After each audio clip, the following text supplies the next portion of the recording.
Hi everyone, this is Cody, and in this video I'm going to be doing a review of the Kershaw Freefall. So this knife, it's actually a really great knife. The reason I think that is because of all the features it offers for such a little price.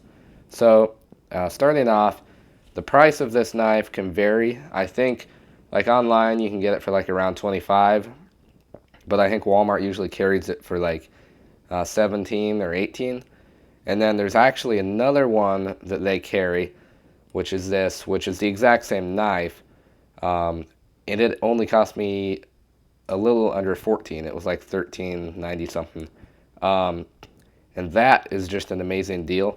It doesn't specify the steel on it, so I thought, oh no, I got ripped off. So I called Kershaw, and they said that particular code on it is just a another packaging style. So it is in fact the same knife, and the steel does perform good, and it looks just the same as the others. So considering you can pick these up for around 14 bucks, that's really cheap for a knife, especially of this quality. So starting off, the one thing you notice when you pick it up, it feels big, it feels kind of heavy, but it feels like a good heavy, and then it also fits in your hand really well. Your finger just locks in there. The texturing, it does have just the FRN handles, but the K texture, it's better than some of the texturing. So I have a Volt 2 here.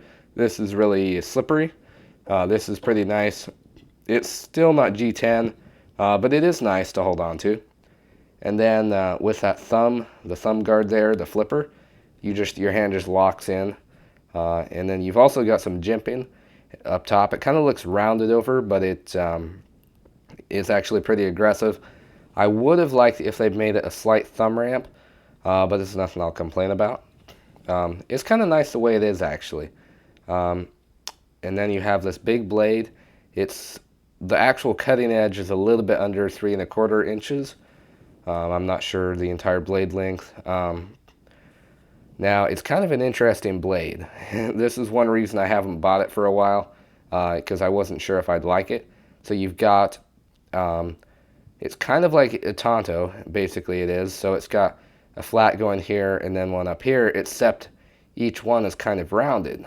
So and then also you have like a hollow grind going here, and then a flat grind on the end to make the tip strong.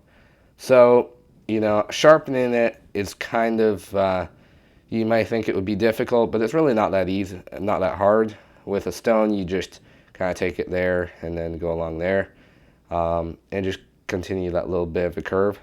You could probably turn it flat if you wanted to. And then with the belt sharpener, you just do 2 sections. It's pretty easy to sharpen. And speaking of sharpness, you can get this really, really sharp.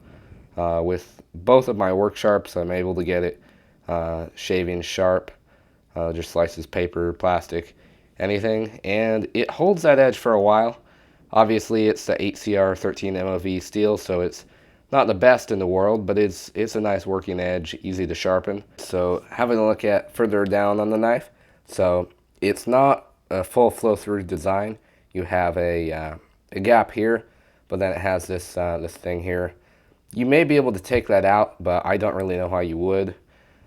With the weight of this knife anyway, you probably aren't going to be too concerned about it. And then on the back, it has kind of an interesting pocket clip design. Some of you probably will like it, some will not. I kind of have mixed feelings. It does really good at what it does, but it doesn't do some stuff I'd like. So the way it's connected, it's just one bolt holds it in. It's really secure, and then it fully encloses in your pocket. So if we close the knife,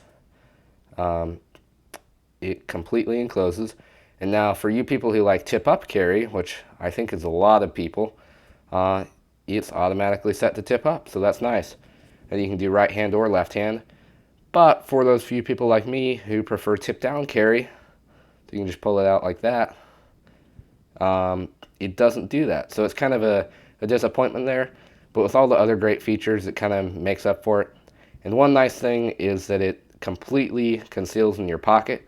so no one really knows what this is. It could just be anything with a clip on it, especially since the clip isn't too big.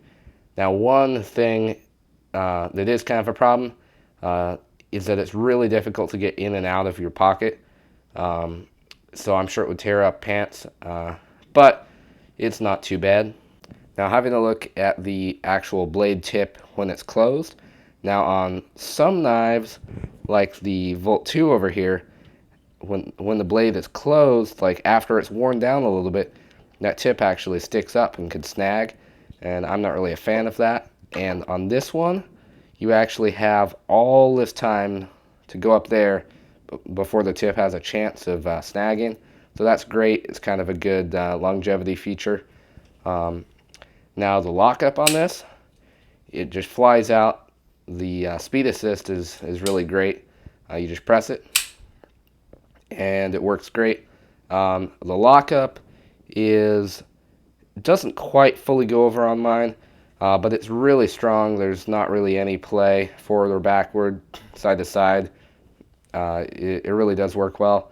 The one downside I have with it is this liner is really strong, which is good, but there's no easy way to press it. They've made this bit a little bit smaller so you can sort of get your thumb in there, but there's no jimping like on the thumb on the liner here. And then also there's not really a way to get your thumb there, so you kind of have to use your nail. You can do it with your thumb, but it kind of tears up your thumbs. Maybe that's just on my model, but that's kind of an issue for me. But it's not the end of the world. Now, I think we've covered pretty much everything about this knife. It really is a great knife. It feels good. It's one of the knives that you're going to want to pick up and carry for your EDC, if that's your purpose for the knife. It may be too big for some people. The scales are not actually hollowed out, so that's kind of a downside. But considering it is $13, it's still a really good deal. So if you liked the video, give it a thumbs up, and I will see you all in the next video.